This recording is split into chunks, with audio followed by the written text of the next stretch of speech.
Thank you for clicking on the YouTube channel, Nerds in the Hood. On today's video, we will be reviewing the 2006 film, Mission Impossible 3. The film's plot synopsis is, IMF agent Ethan Hunt comes into conflict with a dangerous and sadistic arms dealer who threatens his life and his fiancée in response. The cast for the film is, we got Tom Cruise as Ethan Hunt, Michelle Monaghan as Julia, Ving Rhames as Luther, Simon Pegg as Benji, and Philip Seymour Hoffman as Owen Davian. This movie was directed by J.J. Abrams. This film was filmed on location in multiple countries. This movie shows what happens when you have an amazing cast that act their hearts out, but the script just isn't there. This movie has a shaky cam problem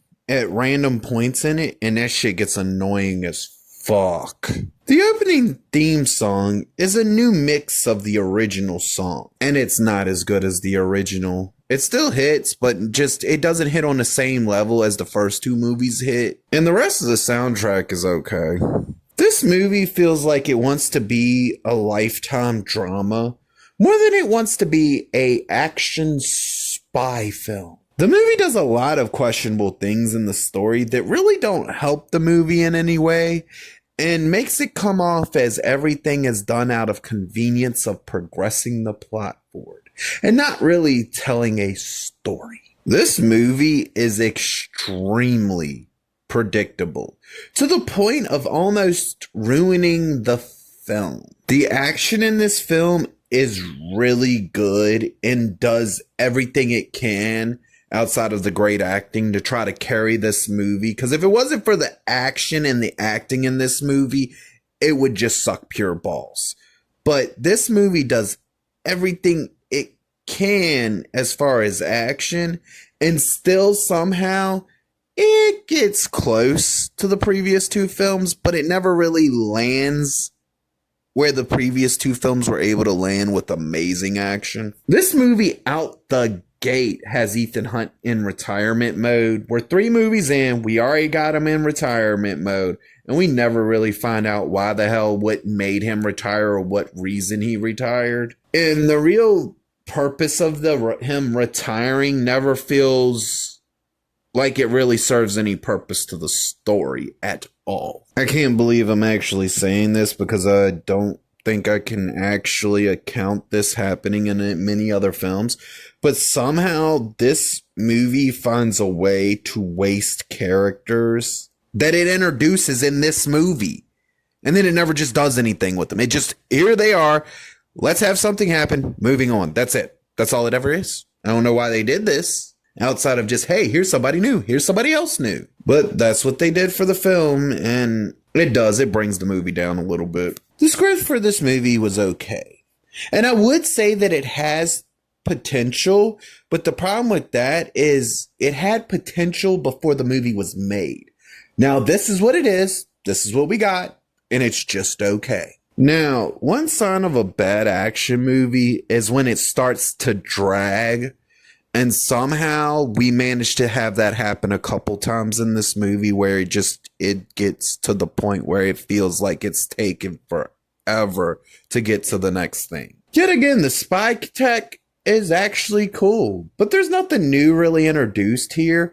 And what is used here has somehow had a bunch of extra shit added to it to overcomplicate it in a way that it helps with the movie dragging, really. That's all it does. Instead of just letting it be the way it was in the first two films, now we got extra steps. And with the extra steps, it makes the movie drag in those points, because you have to now sit through shit you didn't have to sit through originally. This movie attempts to have a heart-to-heart moment in it, and it doesn't do anything for the movie. Realistically, it doesn't even really fit into what's going on at the time in the movie. It's just forced in there, and it's forced to happen just because we need it to happen for no real reason. For a movie that is called Mission Impossible, it does horrible with setting up that impossible moment, and even horrible at executing it.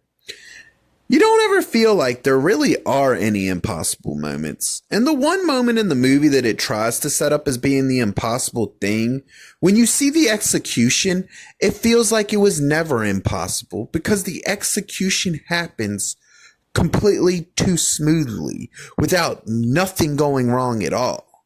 Normally, there's always that one thing that could possibly go wrong that gives you that sense of tension in that Mission Impossible moment. But this movie fails to even deliver on that. Now, as always, this movie has some amazing stunts in it, with Tom Cruise yet again, as always, going all out for the sake of entertainment. This movie has several predictable things about it, to the point the movie almost becomes boring at points. It doesn't help that the movie utilizes plot armor in some extremely obvious ways, too.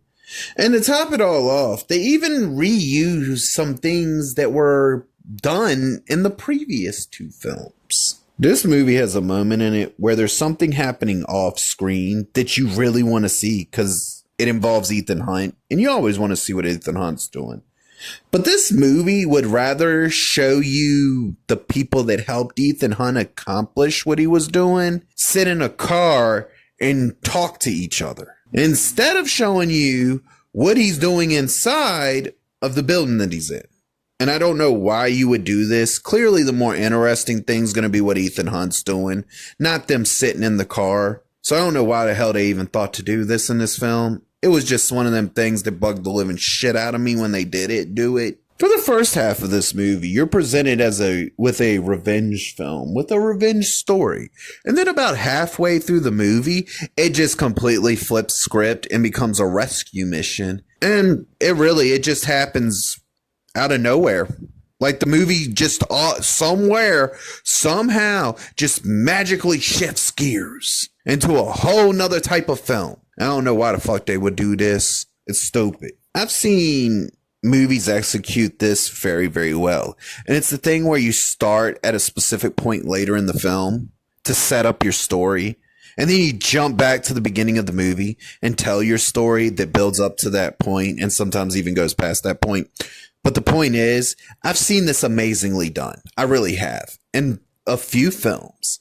But for some reason, I don't know how the hell they do this, but they fucked this up royally in this movie and then forget to even bring up the fact that there's a random jump back after you see the scene that you're seeing. So it takes your brain a few minutes to catch up with, oh, so we're now at the beginning of the film and not wherever the hell we started moment. This movie does the shadow villain thing where you're not supposed to figure out who the person is that's the real villain until they want to tell you in the movie.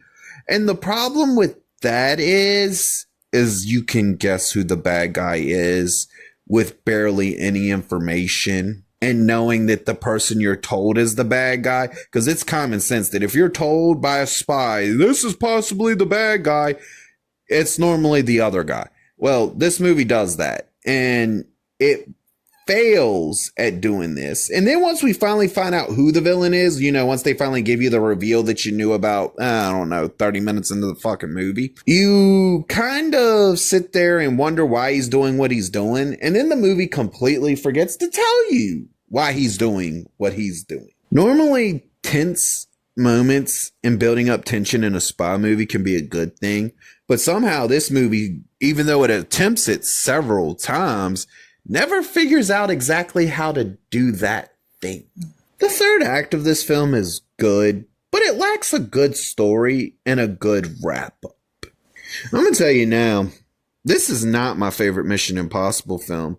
Realistically, for me, it's a turn your brain off and enjoy the action movie. The story needs more work. The bring an agent out of retirement thing just didn't really do well here. And realistically, with me, if I would have done this, I would have finished my franchise, waited about 5 years. If I had a good idea with a good reason, then you do the bring your agent out of retirement story for that one film. They didn't do that here. They just executed it in the middle of the franchise, and now it just sticks out like a sore thumb, really. The action is what really carries this movie, and the actors do too, with the amazing acting that they do. But that's really all this movie has going for it. Some great acting, some great action, and an okay script. And realistically, I won't go out of my way to hate on this film or not watch it, but it's not one I exactly look forward to watching if I do decide to revisit the Mission Impossible films.